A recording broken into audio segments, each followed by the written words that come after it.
Chhatrapur block अंतर्गत चिकलखंडी जो भाव घटना घटी घटना को लेकर निर्देश क्रमे छत्रपुर पुलिस तरफ चंदन घड़ई सार एसडीपीओ चंदन घड़ई सार आईएसी टीम पहुंची पूरा घटनार तदंत भी रही दुईटी साइंटिफिक दुईटी टीम भी आसी आम सीधा सड़क आम पाखे अच्छा एसडीपीओ चंदन घड़ई सार आम सीधा सड़क सहित आलोचना करिया कौन कहे सार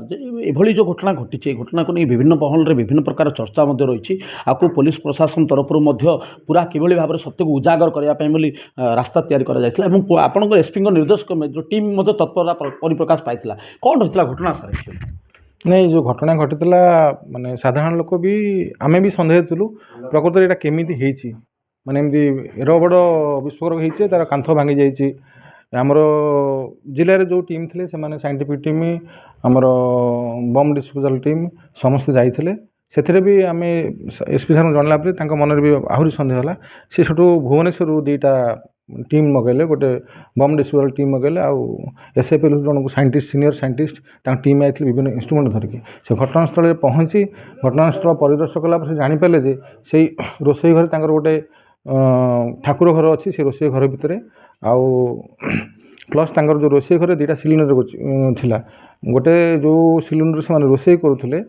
से गैस सिलिंडर रेगुलेटर पाखु टिके धीरे धीरे लीक होता जोटा कि घर लोक जानी नथिले आउ से रोसई घर चारिआडू आबद्ध होता से मैंने 8टा बेले खाई पीकी शोले धीरे धीरे जो गैस लीक कर गैस लीक कलापर से धीरे धीरे जाकि धरी जो अखंड दीप जलुला से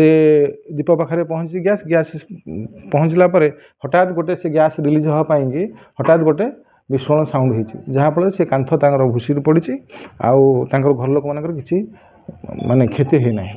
निश्चित भाव में ये जो घटना घटी घटना निश्चित भाव घर लोकर कौन क्षति होनी पूरा आम कह गले आईएसी जाते घटनास्थल कौन होता भी सूचना आसला पुलिस प्रशासन पक्षर तत्परता परिप्रकाश पाई पुलिस प्रशासन तत्परता परिप्रकाश कर घटनास्थल को जाता सर घटना घटना पर आपको जो इनफर्मेशन आसला पुलिस प्रशासन भी तत्परता प्रकाश होता किभली रही घटना जो लोक मान रही जो सन्देह रही सन्देह को पुलिस प्रशासन बर्तमान आज आप प्रेस मीट कर उजागर कर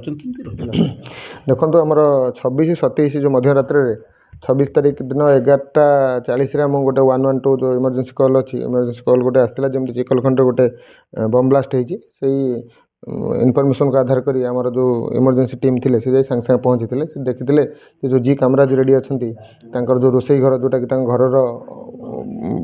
लास्ट अच्छी पछकू से घर रोसई घर कांथ भांगिक गली पड़ी तार से एक्सप्लोजन प्रभाव घर भीतर भी कांथ गुड़ा क्राक होता खबर पाइला आम एसडीपीओ सार आम एसडीपीओ छत्रपुर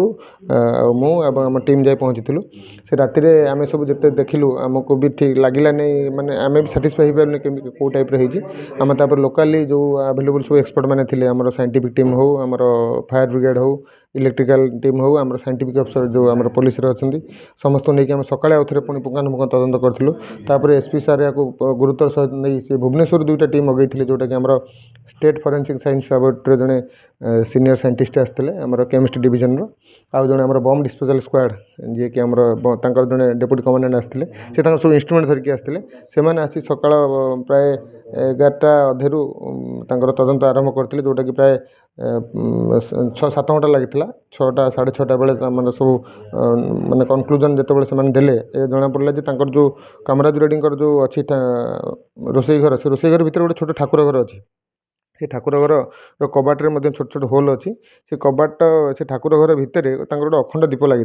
से जेहेतु अखंड दीप पूरा राति सारा जली मैंने से खाई शोला बेले ठाकुर जो से रोसई घर कबाट पूरा आबद्ध कर देछन जोटा कि रोसई घर भितर ठाकुर घर रहा और सब जगह आबद्ध होकर रहा से रोसई घर भितर जो गैस सिलिंडर था से टिके लिकेज था माने माइनर लिकेज गोटे था से लिकेज होगा जिते आमर फायर कंट्राक्टर आसी एक्सप्लोजनटा होती से रोसई घर भितर से एक्सप्लोजन प्रभाव में जो कांथ भांगी जाइए और किसी माने पार्शियली माने फायर भी कैच करता जोटा जो प्लास्टिक जिन गुड़ा था सब मेल्ट होती कौन लोक को किसी क्षयक्षति है यही कनक्लूजन आम आज पहुँची निश्चित भाव में जो अखंड दीप रही अखंड दीप पर गैस लिकेज है गैस लिकेज है गोटे विस्फोरण है विस्फोरण में कौन परिवार लोकर आघात पाई ना तेणु पुलिस प्रशासन जो शुभेन्दु पात्र नेतृत्व में जो प्रकार तत्परता परिप्रकाश करते पुलिस प्रशासन छत्रपुर पुलिस प्रशासन पूरा यही घटना को लेकर तदंत करता तदंत रिपोर्ट जो भाव में ଆସିଛି ଯେ ବର୍ତ୍ତମାନ ଗ୍ୟାସ୍ ଯେଉଁ ଲିକେଜ୍ ଲିକେଜ୍